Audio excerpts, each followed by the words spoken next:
शेवटी आपण सर्वांना पर्यावरण दिनाची शुभेच्छा देऊन माझे भाषण संपवतो.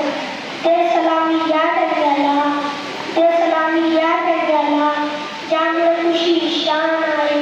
हात म्हणे